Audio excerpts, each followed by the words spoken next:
Oh, I heard my name, a rooster crowed early in the day. Parked my bike for the open road, and now I'm bored away. Some love the city lights, and some love the town. Me, I'm bound for the open road, I'll never settle down. Fiddling the bow by the firelight glow, hear that lonesome sound. Leave behind your troubles in life, go the whole world round. Today's is a very long poem. It's requested by a chap whom I don't know called Andrew Quintana. Andrew liked my reading of an extract from Shelley's Prometheus Unbound and asked me to read more of it. As it's a long play for several voices, I declined, but instead of taking umbrage, Andrew requested Wordsworth's A Cumberland Beggar instead. A long but rewarding poem. I worked in Cumberland as it mutated into Cumbria, and I was part of a panel convened to assist the new constituency to choose its logo, but that's another separate and rather silly saga. Wordsworth was the poet laureate who preceded Tennyson. He was not a prototype socialist. He was a Christian with a profound love of nature and was a tough, fell-walking countryman whose hardiness at its zenith might match that of his homeless beggar. The poem is an impressive appeal to the potency of kindness, which benefits both giver and receiver. It's a radically generous and expansive view of the world, which many will, and did, dismiss as politically naive. Yet in many ways it's a powerful political impulse that needs the wisdom and courage of a Mandela to bring it to life. Certainly Wordsworth did not deflect his era from its determination to rid the world of nuisances. Begging and rough sleeping were part of a Victorian preoccupation with clearing the streets of the needy, unsightly, and those penury coerced into commercial promiscuity. The insensitivity of dealing with social ills by putting them out of sight is exemplified in the recent revelations of Trump wishing to exclude maimed and disabled veterans from his commemorative parades. Written in 1788, the poem predates the Victorian Poor Laws, which replaced those of medieval and Tudor times, and the 1824 Vagrancy Act. The casualties of the Napoleonic Wars, which ended in 1815, would almost certainly have swollen the ranks of the poor and homeless. The shameful contrast between the ways societies wave soldiers off to wars and fail to welcome them home we've explored before in these readings. It's an interesting question as to whether prose would be a more effective medium than a lengthy poem to convey this message. I suspect that poetry can labour a point more acceptably than in prose form, where it might be considered hectoring. Also, poetry generally requires the reader to do some work in understanding, and its inherent ambiguity leaves less sticking out for the superficial partisan to grab and twist to contradiction, or worse. The Old Cumberland Beggar. I saw an aged beggar in my walk, and he was seated by the highway side on a low structure of rude masonry, built at the foot of a huge hill, that they who lead their horses down the steep, rough road may thence remount at ease. The aged man had placed his staff across the broad, smooth stone that overlays the pile, and from a bag, all white with flour, the dole of village dames, he drew his scraps and fragments one by one, and scanned them with a fixed and serious look of idle computation. In the sun, upon the second step of that small pile, surrounded by those wild, unpeopled hills, he sat and ate his food in solitude, and ever, scattered from his palsied hand, that still attempting to prevent the waste, was baffled still.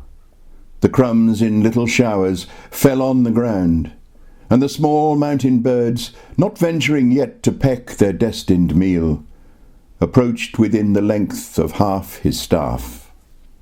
Him from my childhood have I known. And then he was so old, he seemed not older now.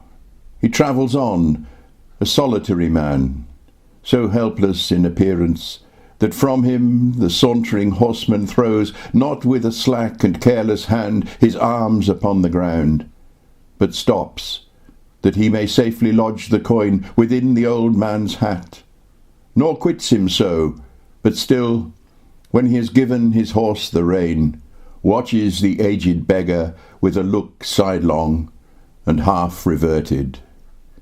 She who tends the toll-gate, when in summer at her door she turns her wheel, if on the road she sees the aged beggar coming, quits her work, and lifts the latch for him that he may pass.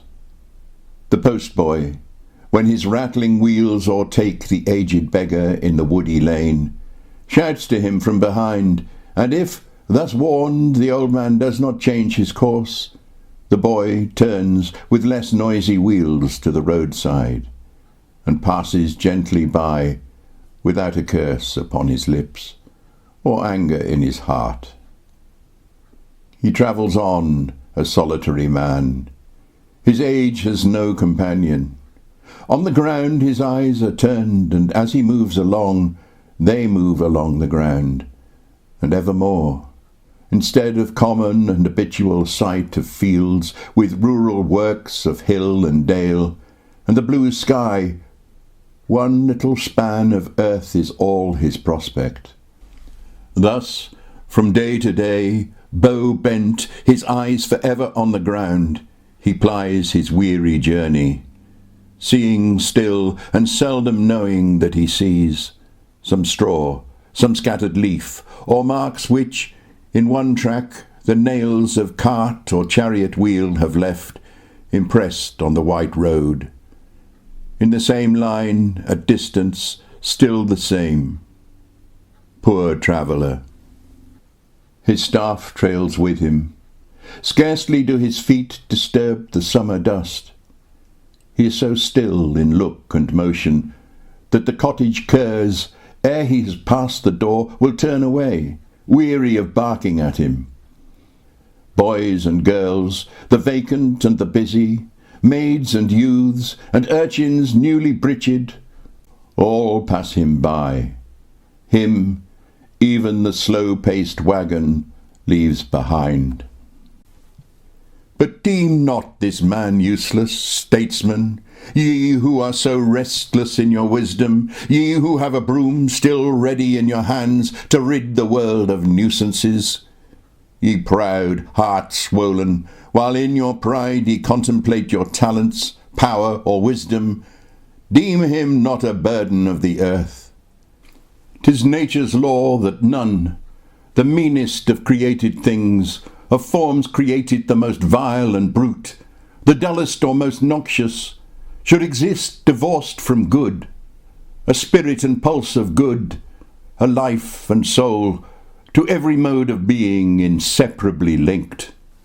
Then be assured that least of all can aught that ever owned the heaven-regarding eye and front sublime which man is born to, sink, howe'er depressed, so low as to be scorned without a sin, without offence to God, cast out of view like the dry remnant of a garden flower whose seeds are shed, or as an implement worn out and worthless.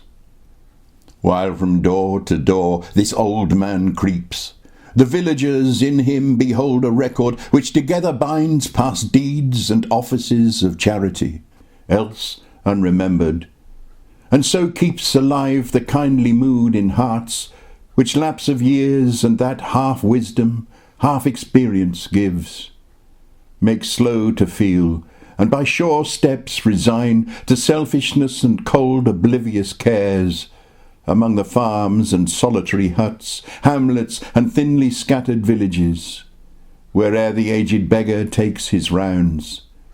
The mild necessity of use compels the acts of love, and habit does the work of reason, yet prepares that after joy which reason cherishes.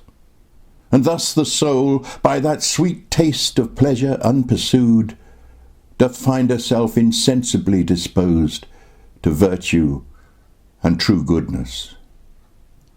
Some there are, by their good works exalted, lofty minds and meditative authors of delight and happiness, which to the end of time will live and spread and kindle.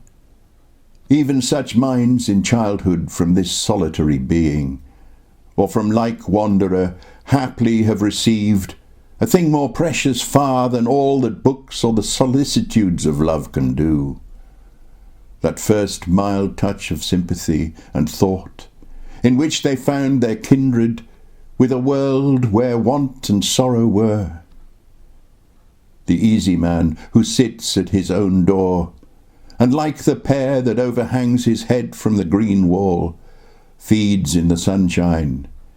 The robust and young, the prosperous and unthinking, they who live sheltered and flourish in a little grove of their own kindred, all behold in him a silent monitor, which on their minds must needs impress a transitory thought of self-congratulation, to the heart of each recalling his peculiar boons, his charters and exemptions, and perchance, though he to no one give the fortitude and circumspection needful to preserve his present blessings, and to husband up the respite of the season, he at least, and it's no vulgar service, makes them felt.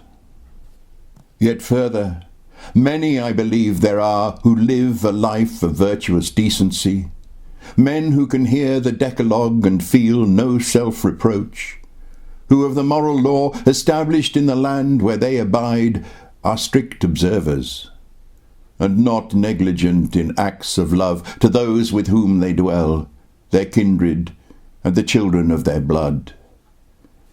Praise be to such, and to their slumbers peace.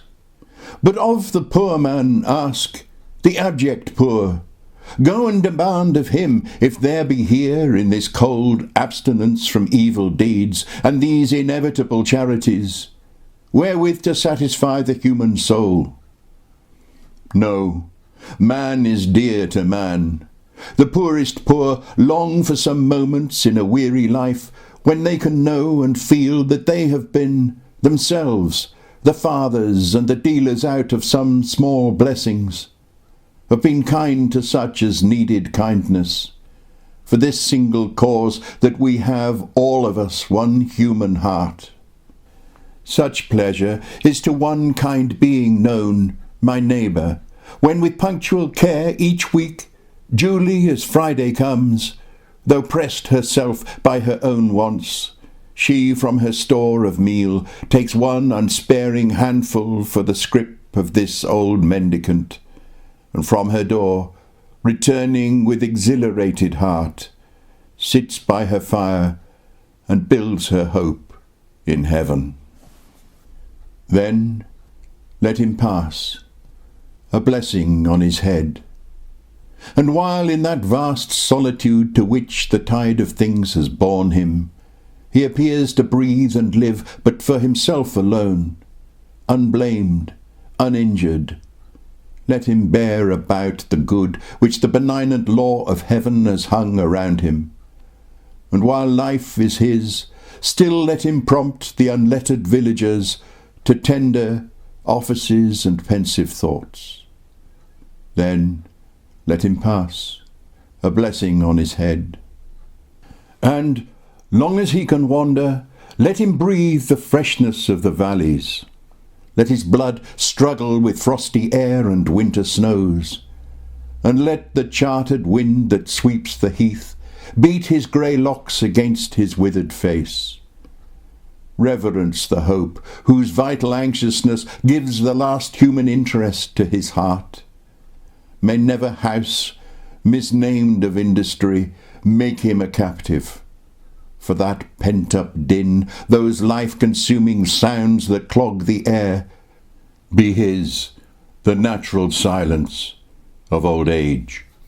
Let him be free of mountain solitudes, and have around him, whether heard or not, the pleasant melody of woodland birds.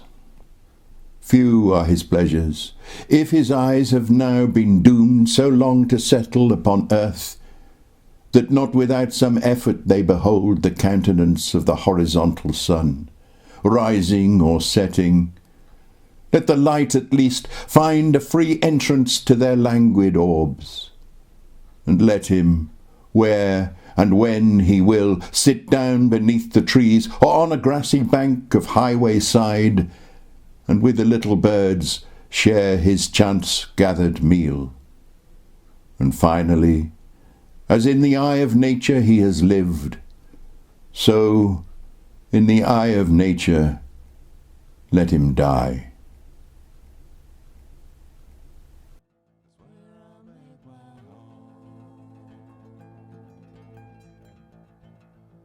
See the old man whittling wood, see the streets of towns, 100 miles from the railroad track, it's where I settled down. Fiddle in the bow by the firelight glow, hear that lonesome sound.